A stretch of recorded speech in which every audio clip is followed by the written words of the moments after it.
I'm Bishop Darrell Watkins, and let's queer up politics. Hope Walz blasts MAGA harassment after President Slur toward her father. Minnesota Governor Tom Walz's daughter, Hope Walz, is speaking out after days of harassment targeting her family. Harassment, she says, was fueled by the president's recent use of the R word to describe her father. In a now deleted TikTok video, Hope unleashed on MAGA trolls.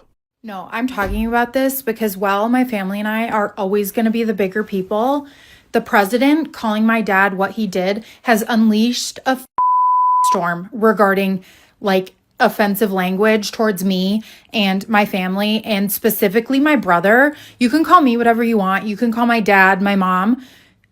When it's Gus, to the no.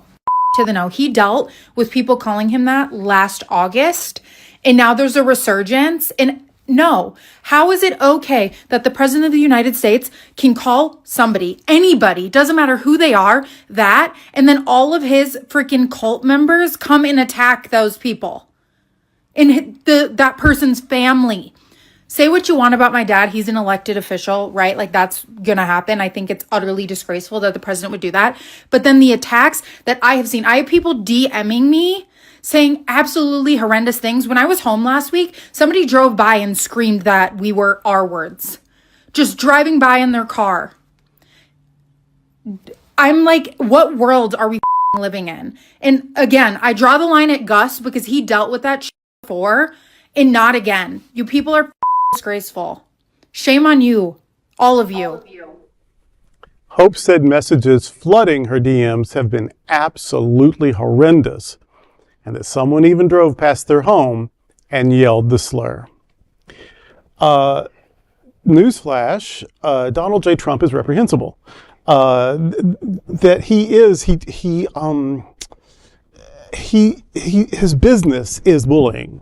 Like, that's what he does. He doesn't create, he doesn't uplift, he doesn't shine and polish, he doesn't help, he doesn't celebrate, he just bullies, he just hurts, he just punches down.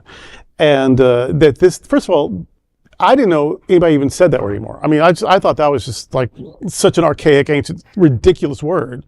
But of course, he would be the one to resurrect it. And it just gives permission to the meanest, cruelest people among us. And that's what makes me sad. Of course, he's an idiot. Of course, he's an asshole. Everybody knows. But it makes me sad. People put him there. Like, he and his people didn't drive in in tanks and take over the Capitol.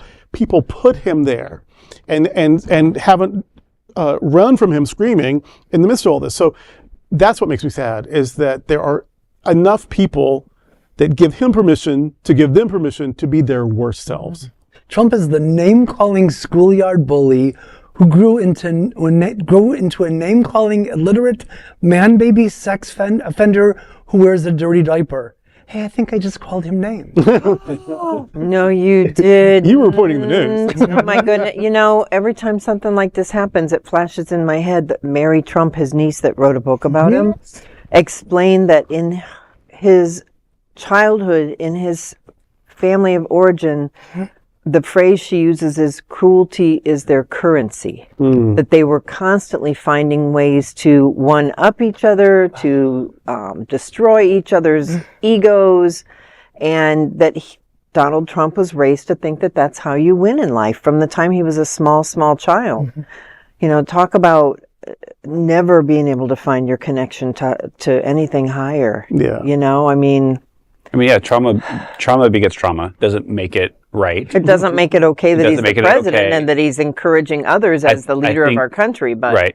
Well, and again, I think you hit on something. It's the fact is by him doing this, it gives permission to those who are keyboard warriors, but the problem is they're no longer keyboard warriors, right?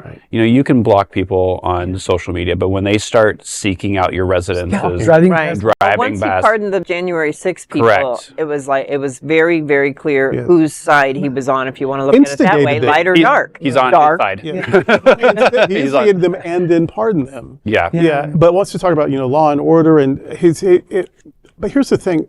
This is a child. Now, of course, he's a year older now than when we first met him, but this is the child. Yeah. And it's a child who has a special circumstance. any human, any adult with any empathy, any compassion, any sense of humanity would want to protect this child, not be the 97-year-old, okay, 79, I'm dyslexic, bully that makes his life infinitely more hellish. Because he's got this loving family and what's probably a pretty But big it's the community. opposite of the family in which he was raised. That's Right. why he is this product. Well, and also, Work it out in therapy, not in the White House. if you're upset with an elected official, because they're all government, go after him. Don't go after the family. The family has nothing to do with it. Right. At all. Defenseless. Yeah. Well, I mean, Hasn't even run for school technically, board. he did go after but I mean, technically, he called Oh, the dad, yeah. his Right. dad that, but But would that he is- have said that anyway if he didn't know that about No, the guy's family? no. I He don't wouldn't have used know. that. Correct. Right. No, Correct. He's the sort of person that if he had someone in his family with cancer, he would have called him a cancer. Yeah. I mean, it's intentional. I really believe Correct.